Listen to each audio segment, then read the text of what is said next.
જય શ્રી કૃષ્ણ. જય શ્રી કૃષ્ણ. અમે GD 07 ની વિદ્યાર્થીનો નાનકડો ટોપિક લઈને આવ્યા છે, તો આપ સૌ શાંતિ સાંભળજો. ટોપિકનું નામ છે સિવિક સાયન્સ. સિવિક સાયન્સ એટલે કે નાગરિક જવાબદારી અને સામાજિક પ્રત્યેની ફરજોની ભાવના. ગુજરાતીમાં સિવિક સાયન્સ નાગરિક સંવેદના કે સામાજિક જવાબદારી તરીકે ઓળખાઈ શકાય. સિવિક સાયન્સ કેટલાક મહત્વના પાસા ચાલો આપણે સમજીએ.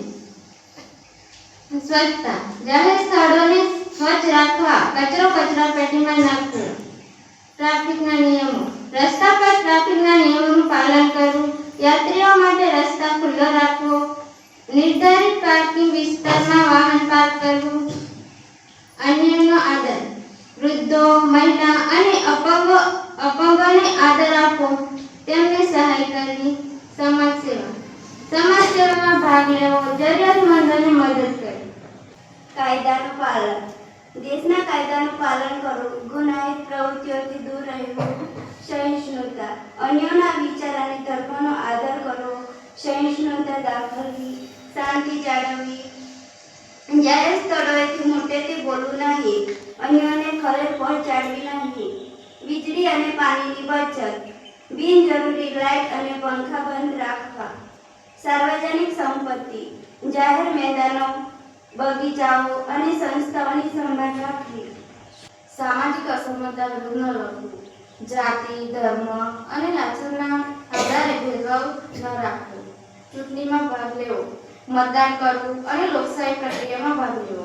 સ્વયંસેવક બનવું, રક્તદાન, દાન અને અન્ય સેવાઓમાં ભાગ લેવો. પર્યાવરણ સંરક્ષણ, વૃક્ષારોપણ, પ્લાસ્ટિકનો ઉપયોગ ઘટાડવો અને પ્રદૂષણ નિયંત્રણમાં મદદ કરવી. સિવિક સેન્સ હોવાથી સમાજમાં શાંતિ, સુરક્ષા અને સદભાવના વધે છે. જય શ્રી કૃષ્ણ. જય શ્રી કૃષ્ણ સર. આજનો topic civic sense. Civic sense અને કોમન સેન્સ ઘણા બધા સંકળાયેલા છે એકબીજા સાથે. બંનેના મતલબ અલગ અલગ થાય છે, પણ કોમન સેન્સ વાપરો તો સિવિક સેન્સ એટલે કે નાગરિક તરીકેની જે આપણી જવાબદારી હોય માણસની, એ આપણે નિભાવી શકીએ. એટલે બંને એકબીજાને મળતા આવે છે એમ ઘણા બધા સેક્ટરમાં કહી શકીએ આપણે. હવે જેમ કે કીધું, સિવિક સેન્સમાં ગમે ત્યાં થૂકવાનું ના હોય, પણ આપણો પહેલો નિયમ શું? ગુટકા ખાઈને ગમે ત્યાં થૂકી દેવું. આપણા બાપની જ જગ્યા છે જ બધી જગ્યાએ. દરેક તમે દીવારો જુઓ, રોડ રસ્તા જુઓ, કોઈ થૂકવામાં કોઈ શરમ નહીં. જ્યાં ફાવે ત્યાં થૂકી દેવાનું ગુટકા ખાઈને. જનરલી બોટલ પાણીની બોટલ પીને શું કરીએ છીએ? ગમે ત્યાં ફેંકી દઈએ છીએ. આપણી કોઈ જવાબદારી, બધી સરકારની જવાબદારી. જનરલી આપણે એવું વિચારીએ કે આપણું આ કામ નહીં, સાફ સફાઈનું કે કોઈ પણ હોય, ટ્રાફિકના નિયમો, ભલે રેડ લાઇટ હોય, નિયમ તોડીએ સારું લાગે એમ. નિયમમાં બંધાઈએ તો મજા ના આવે, પણ નિયમ તોડીએ કોકને કહેતાય ફાવે કે આ તો રેડ લાઇટમાં ટ્રાફિક પોલીસ હતો તોય નીકળી ગયો. 3 જણ જઈએ, વિધાઉટ હેલ્મેટ જઈએ. એટલે જનરલી આપણે નિયમ તોડવામાં વધારે માનતા હોઈએ છીએ. હવે બસમાં તમે જોતા હશો, બસમાં તમે સફર કરો છો, બસમાં, ટ્રેનમાં, હવે ફ્લાઇટમાં પણ એવું થઈ ગયું છે કે લોકો પોતાનું સ્ટોપેજ આવે એના 5 મિનિટ પહેલા ઊભા થઈ જાય છે. ઉતાવળ એટલી હોય છે. બસમાં તમે જોવો જ છો, ટોળું વળી ગયું છે દરવાજા પાસે એમ. જાણે કે અત્યારે નહીં ઉતરે તો ફરી જીવનમાં ઉતરી જ નહીં શકે, એવી હાલત હોય છે. સેમ વસ્તુ ટ્રેનમાં પણ એવું છે. અડધા કલાક સ્ટેશન આવવાનું અને અડધા કલાક પહેલાથી પોતાનો સામાન જઈને મૂકી આવે દરવાજા પાસે, જાણે જગ્યા બ્લોક કરવાની હોય એ રીતે. ફ્લાઇટમાં પણ, ડોમેસ્ટિકમાં, ઇન્ટરનેશનલનું મને ખ્યાલ નથી, પણ મેં ડોમેસ્ટિકમાં જોયું છે એટલે કહું છું કે ફ્લાઇટમાં પણ એવું થઈ ગયું છે. ફ્લાઇટ લેન્ડ કરવાના 10 મિનિટ પહેલાથી બધા લોકો છે ને આગળ આવવાનું ચાલુ કરી નાખે છે, અને હજુ લેન્ડિંગ થયું જ હોય છે કે આખું ટોરું વળી જાય છે. એટલે પબ્લિક છે ને આ સિવિક સેન્સ ભૂલી રહી છે. કોમન સેન્સ વાપરે ને તો સિવિક સેન્સ પ્રત્યે જવાબદારી નિભાવી શકાય છે. હવે તમને લોકો ફોન ઉપર વાતો કરતા, બાઇક ચલાવતા ફોન ઉપર વાતો કરે છે, જાણે કે અંબાણી અદાણી જોડે ડીલ ચાલતી હોય. કામ તો 1 રૂપિયાનું ના હોય, બરાબર, કશું થતું ના હોય, કોઈ વેલ્યુ ના હોય, પણ બાઇક ચલાવતા ફોન ઉપર એટલું અર્જન્ટ વાતો કરશે ને, હા હું પહોંચી જઈશ, હા કામ થઈ જશે, જાણે કે જાતે અંબાણીનું કામ કરતો હોય ને એવું કરે છે. હવે મારી જૂની એક ઘટના કહીશ.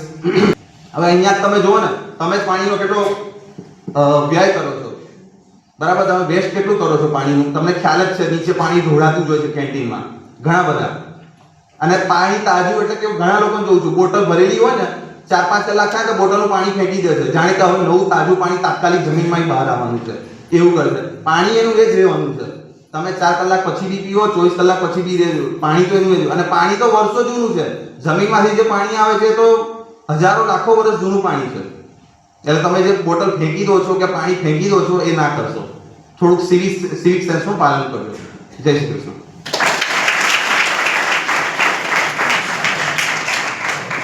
અત્યારે જે સિવિક સેન્સ એના વિશે આપણે જે સમજ્યા ને સેન્સ આપણે જે સમાજમાં સોસાયટીમાં રહીએ છીએ જ્યાં આપણે રહેતા હોઈએ એના નીતિ નિયમો પાળવાના હોય અને પાળીને આપણે એક સમાજમાં આપણે સાથે રહીએ છીએ. આપણે જંગલમાં એકલા નથી રહેતા, આપણે જેવું ફાવે એવું આપણે કરી શકીએ. તો એ જે એના વિશે છે ને આપણા શાસ્ત્ર સમજાવે છે કે એને આપણા સત્ય, એ 3 પ્રકારના સત્ય સમજાવે છે. એ આપણે એનું આપણે પાલન કરવું છે, જેનું આપણે પાલન કરીએ.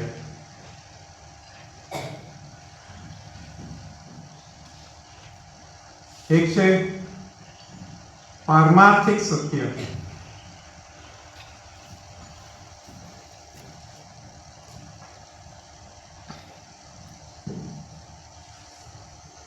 પારમાર્થિક સત્ય. બીજું આવે છે વ્યવહારિક સત્ય.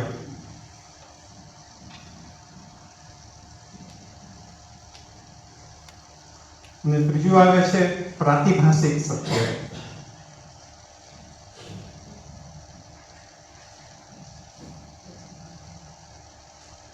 પારમાર્થિક સત્ય એટલે શું છે કે એ જે વસ્તુ જેને આપણે પાલન કરવું જોઈએ એના નીતિ નિયમો ભગવાને શાસ્ત્રમાં પહેલાથી જ લખેલા છે, જેનું વર્ણન થયેલું છે કે જે સત્ય ગમે ત્યાં આપણે જઈએ, અહીંયા આપણે ગામડામાં હોઈએ, શહેરમાં હોઈએ, મુનિ સેવાશ્રમમાં હોઈએ, અહીંથી અમેરિકા જઈએ, ગમે ત્યાં જઈએ, પણ એ પારમાર્થિક સત્ય હંમેશા સત્ય જ રહે છે ને આપણે એનું પાલન કરતા રહેવાનું છે.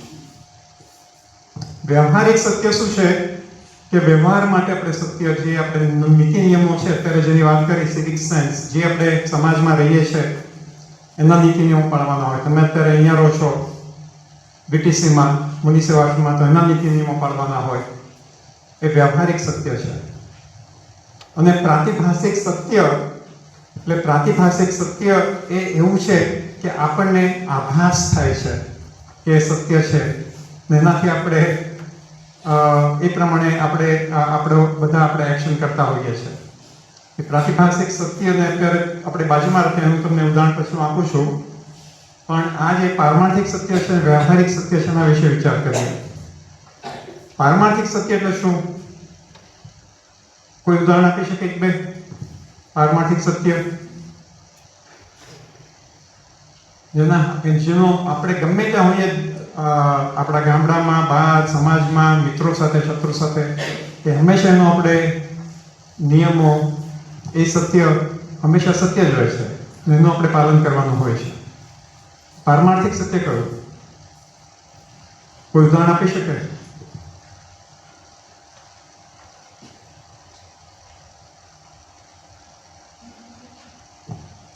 ચોરી નહીં કરવાની.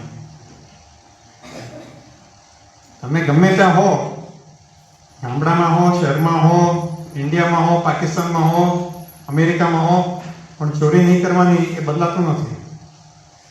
બરાબર? એ પારમાર્થિક સત્ય છે. એ સત્ય, પારમાર્થિક સત્યનો નિયમ ઘણો સહેલો છે. મેં તમને સમજાવ્યું હતું કે એ સત્ય શું છે, અસત્ય શું છે. એમાં સાદો નિયમ એ છે કે જે પ્રક્રિયા તમે તમારી સાથે કે તમારા ફેમિલી, તમારા પ્રિયજનો સાથે ન થવા દો, એ બધું ખોટું છે. તમે તમારી સાથે ચોરી થાય તો તમને ગમે? કોઈ તમારા વિશે, તમારા પીઠ પાછળ તમારા વિશે ખરાબ વાતો કરે, તમને ગમે? તો એ બધું ખોટું છે. તો એ નિયમ બહુ સહેલો છે કે જે વસ્તુ, જે પ્રક્રિયા આપણને આપણી સાથે અથવા તો આપણા ફેમિલી સાથે થાય એ આપણને ન ગમે એ બધું અસત્ય, ખોટું છે. એ પારમાર્થિક સત્યના નિયમો બહુ સહેલા છે. ખ્યાલ આવે બધાને? બરાબર. વ્યવહારિક સત્ય જુદી જુદી જગ્યાએ બદલાતો રહે છે. અહીંયા આપણે ગાડી, કાર, રસ્તાની કે બાજુ ચલાવીએ છીએ? ડાબી બાજુ. પણ એ જ ગાડી તમે અમેરિકામાં જાઓ તો ડાબી બાજુ ચલો તો તમને તરત જ તમારો એક્સિડન્ટ થઈ જાય, કારણ કે ત્યાં આગળ બધા ગાડી જમણી બાજુ ચલાવતા હોય. બધા નિયમો બધા બદલાઈ જાય છે. અમેરિકામાં જે બધા તમારા બધા અમેરિકા, યુરોપની અંદર તમારા ઇલેક્ટ્રિકલ ડિવાઇસીસ હોય, તમે કંઈક વસ્તુ લાવો, મિક્સર લાવો, ટીવી લાવો, ગમે તે લાવો, અમેરિકામાં લાવ્યું હોય ને ટીવીને તમે અહીંયા ઇન્ડિયાની અંદર તમે એના સોકેટમાં તમે નાખો તો ધડ એને ભડાકો થઈને ઉડી જાય, કારણ કે ત્યાં આગળ અમેરિકાની અંદર 220 વોલ્ટ હોય, અહીંયા 110 વોલ્ટ હોય છે. અહીંયા આપણે રસ્તો ક્રોસ કરીએ ત્યારે આમ જરાક જોઈને રસ્તો ક્રોસ કરી જઈએ, ત્યારે તમે સિંગાપુરમાં જાઓ અને રસ્તો તમે ક્રોસ કરવા જાઓ, આમ આજુબાજુમાં ટ્રાફિક નથી આવતો, તમે જાઓ તો તમને તરત જ પોલીસ તમને ટિકિટ આપે કે રસ્તો ક્રોસ ના કરાય. જ્યાં આગળ લાઈનો ડ્રો કરી હોય, ઝેબ્રા ક્રોસિંગ, ત્યાં આગળ તમારાથી રસ્તો ક્રોસ થાય. એ બધા નિયમો જુદા જુદા દેશના નિયમો છે. આપણે પેલી ગીત ગઈએ છે, ધર્મ મારો એકમાત્ર, એમાં કીધું છે કે દેશ પરદેશના જે બધા તમે જે નિયમો તમે પાળતા હો એ બધા આપણને માન્ય છે. જ્યાં આગળ આપણે રહો ત્યાંના નિયમો આપણે માનવાના હોય.